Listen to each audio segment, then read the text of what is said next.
we're going to talk Daredevil and the fact that Netflix is losing all the freaking Marvel shows. Okay, I had this wrong. I did not and I should have understood this before, but that this is essentially that it was a licensing deal that they had at Netflix. I told you it's a licensing deal. I understand that, but just okay. Maybe I just didn't want this to be true, but it says when we talk about the 6 TV shows that make up Marvel's Defenders verse of small-scale superheroics, Daredevil, Jessica Jones, Luke Cage, Iron Fist, The Punisher, and the Defenders itself, we usually do so by talking about them as Netflix Marvel shows. Yeah, there's also like a bunch of other names for it that were not real names, and I'm like, yeah nobody calls it that.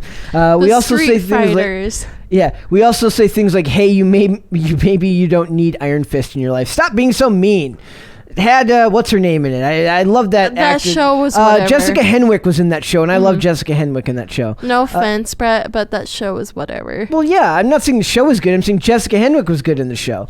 It says, but that description was never entirely accurate and became even less so today, as Netflix revealed that this week that its licensing deals for the shows that are set to expire at the end of this month, at which point they'll vanish from the service for good. Because despite the triumphant that's kicked off every episode of man, that was some bad writing. Despite being all the triumphant what?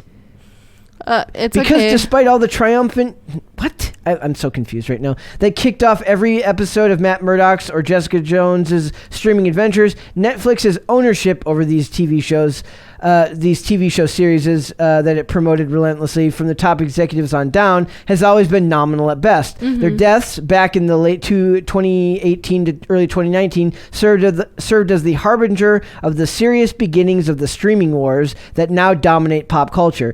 Their removal from Netflix later this month will mark the end of a more exploratory, somewhat amateurish, and collaborative iteration of the streaming ecosystem.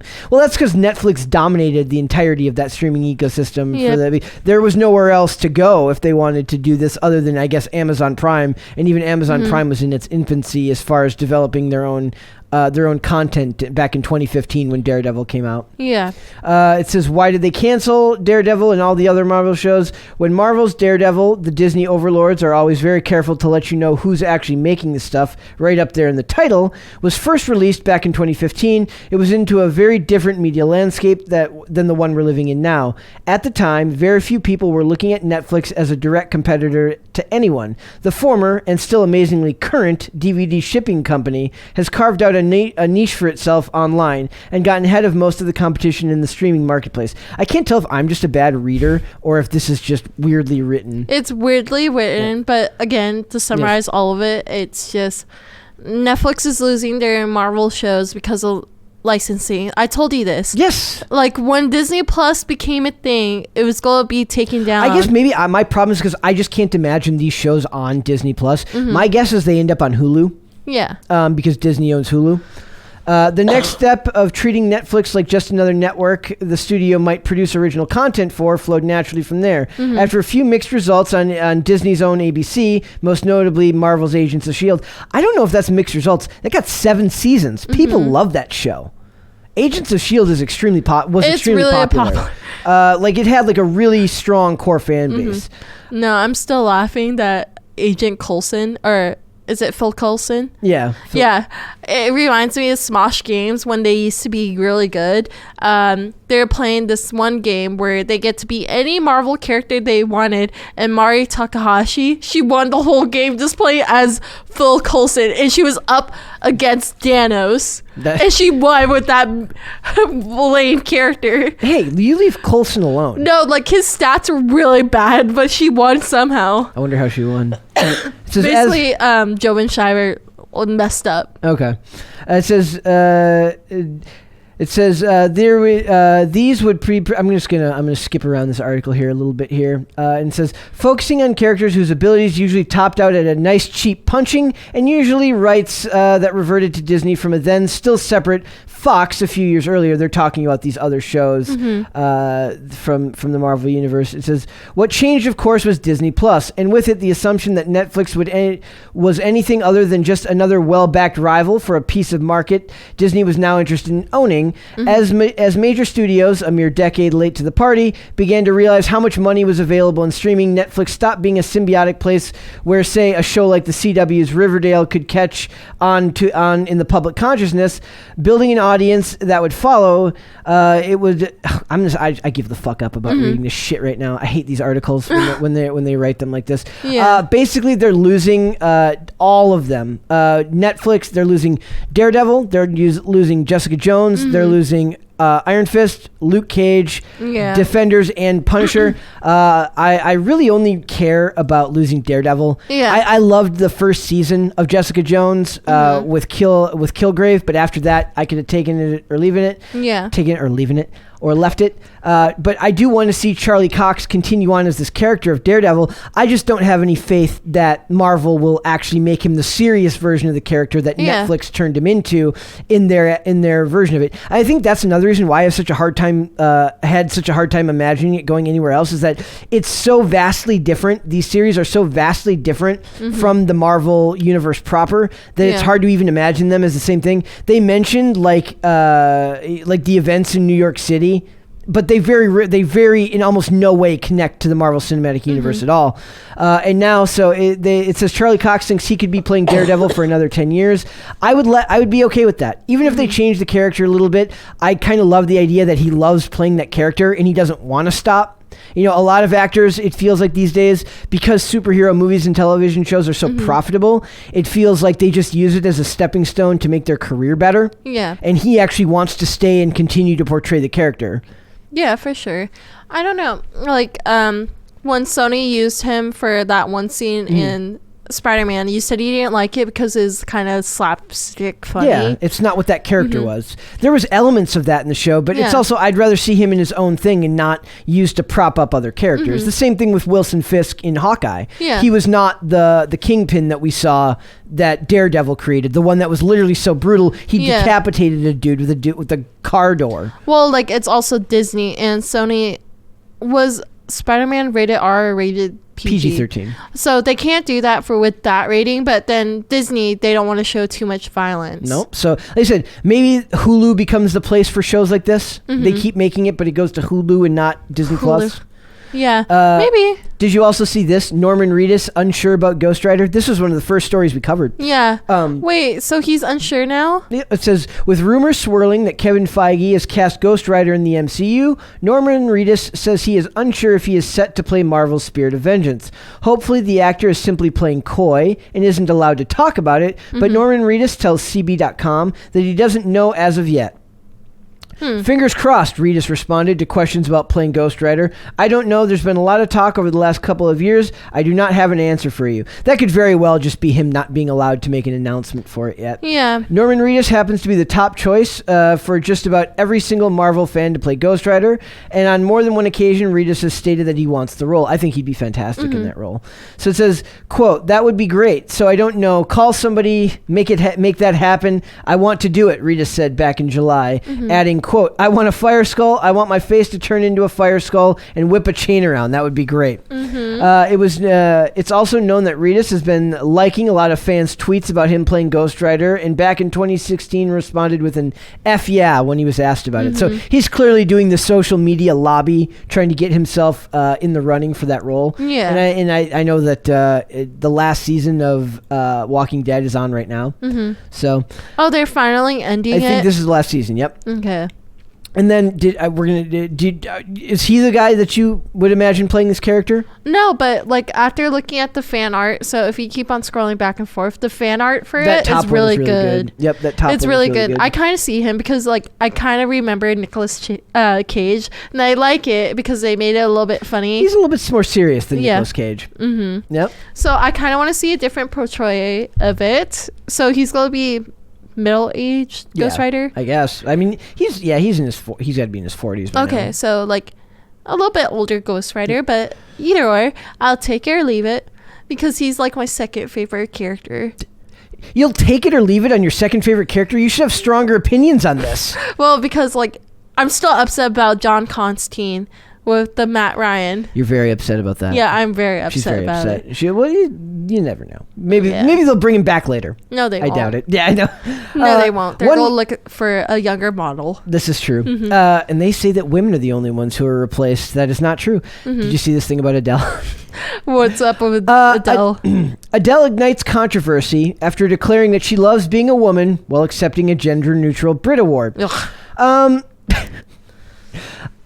She just can't win lately. Nope. Between the hotel residency crap and now this, it says the 33-year-old songstress is catching heat for a comment she made during her acceptance speech at the Brit Awards on Tuesday, February 8th. Adele gave a speech on stage at the O2 Arena in London while receiving an award for Artist of the Year, which is a new category to replace the Best Male and Best Female awards in the interest of creating a gender-neutral space for viewers and nominees.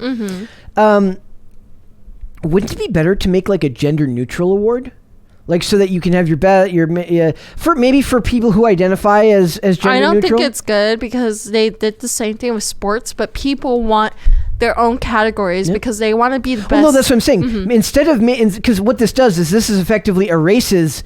This puts men and women in contention with each other. That means that there's less actual chance for people to win. Maybe they just add a third category for, if the idea is about inclusivity, maybe they add a third category for actors or actresses, or I'm sorry, for actors that are gender neutral. You know what I mean? I don't know. Like for me, I'm like, can you just leave it alone? Because people actually do want their own separate category. If you just put especially in sports. Yep, especially in sports, they want to do it. They're like be the best in their own gender. If you just make it neutral, like then you have to compete with different males, and then like for music, then that means you have to compete in different genres, which still happens. Well, that would be that would happen anyways for Artist of the Year. That would that would span the spectrum for genres. But it just does seem kind of I don't know. I almost didn't cover this one because it's kind of dicey to talk about. Yeah. But I just think it's crazy that we're at this point in the world. So it says, despite accepting the award that was intended to ditch the gender binary, the blonde bombshell, and by the way, she does look incredible right now. We should do her diet. The blonde bombshell proudly declared her love for being a woman while addressing the crowd for her win. I understand why the name of this award has been changed, but I really love being a woman and being a female artist. I do, she said to the audience members who reportedly began cheering. Per page 6, I'm proud of us, I really am. Isn't it crazy that in 2022 it is now considered controversial to be proud to be a woman? Which is kind of like, I think you were talking about it earlier. It's kind of like a hit or a miss because the pendulum will always swing back and forth. Yep. Like you can be proud as a woman, but then like they ridicule you for that. So it goes back and forth. It really depends on who you're talking to. Like I said, you can't make anyone, like you're always going to offend or upset someone. So it says, but despite the love from the audience on Tuesday night, videos of Adele's acceptance speech began circulating online, causing an avalanche of social media users to call her out for her comments, including one who accused her of being a TERF. It says, in response to a post from the Gay Times on Instagram, one user claimed that the singer's statement was unnecessary, while another noted that it was a weird time to bring that up, considering the award was specifically focused on gender neutrality. They're not wrong. They're absolutely right that she definitely stepped in it when she decided to make this time to make this statement. Maybe she would have been better off, and I think it's stupid that you would kowtow to the mob anyways, but maybe if she wanted to make it less controversial, she waits and like announces it on her social media afterwards. But then like if she felt strongly about this and she wins the award, it's her right to state, to make that statement. It's her 30 seconds or a minute where she gets to thank whoever she wants and make the statement she wants to. It just so happens that these people don't like what she had to say. But it really was literally the one time where this is very clearly made to be it's made to be controversial in lieu of the time that she delivered this speech. Time and place, Adele. It says, however, plenty of loyal fans weren't afraid to show their support for the Easy on Me singer, pointing out that Adele was simply trying to celebrate her accomplishments as a successful woman in an industry where women are often marginalized. I'm going to skip over that last part. She is a woman. She won a gender-neutral award. Isn't it fair to say that she, as a woman who won the award despite what she looks like, despite what she was born, has a right to say what she wants in this space? I don't know. We don't know yet. No, I want to know your thoughts. Are you offended by this? Do you think that... I'm not offended by it. I'm just happy she won the reward. But also, why do people care? Like, again, why do we care? Same thing, like, why do we care about the Oscars? Yeah. Why do we care about the Super Bowl? Who knows? It says right here, it says, this is just the one comment. It says, this is insane. She expressed her pride for who she is. That's it. She didn't say or infer anything about anyone else. If anyone from the LGBTQ community did what she did, they'd be applauded. And if anyone bullied them like they were bullying Adele, the haters would shut them down immediately. Show Adele the same respect. Stop being so insensitive and hypocritical. Mm-hmm. She absolutely deserves to be respected for having her opinions and having her views. You can disagree with her, but I don't think she said anything untoward. I think she has the right to be proud of who she is. And if who she is to her as a woman, then God bless her. Go with God, I say. Mm-hmm. That's my take on it. I just Godspeed. it's just crazy that that's the world we live in now, where this is controversial. Mm-hmm. So, would you? You're a woman. Would you give this speech at an award show? No, I wouldn't care. I would just tell them to mail me my reward. It's an award, not a reward. A reward is what you get when you send in a Crime Stoppers tip and a fugitive gets caught. Fine, award. I'll just tell them, just send it through the mail. I'm not coming. Show that's why you're not in the entertainment business. Well, because also, why would I be outside when better things are happening inside? Oh, miracle. Okay. Well, that's how you know I'm kind of weirdly introverted. No, well, you're like me. Mm-hmm. I don't know. I don't think you're as introverted as me, but because basically I told this to somebody. I'm actually an ambivert, which is ambivert and whatever. I can't word right now, but basically it just means you're both introverted and extroverted. I like to call that being human. Yeah, but like for me, it's like 50-50. It depends. But they said, yeah, you're this because you could be a social butterfly, but also you can be like a little hermit.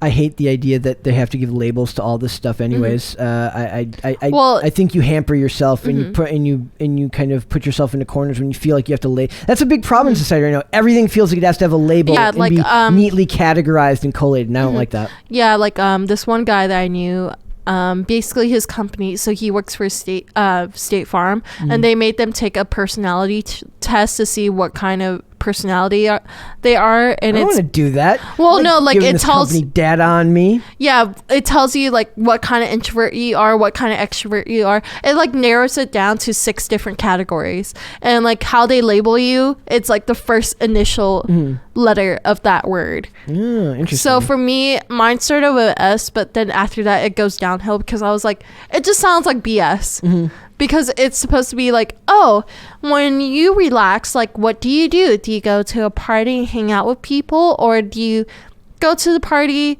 just listen to what people are saying? Or do you just stay home and, like, listen to TV? Or do you stay home to read a book? Yeah. Or do you go home to sleep? Like, it's very, very narrow like that. Yeah. For me, like I just wanted to like I'm clearly more introverted almost all around, but in general, I just think that this topic is kind of insane that she's not allowed to voice her own opinion. Nope, during an award. Though I will say that she should expect this type of backlash, given as the award had been changed that year, and she took this time to do so. So you kind of reap what you sow, and she's the backlash that she gets is of her own doing. But I still think it's silly. All of it's silly. Yes. Thanks for watching this clip, guys. If you want to see full episodes or follow us on social media, links are in the description below. Bye.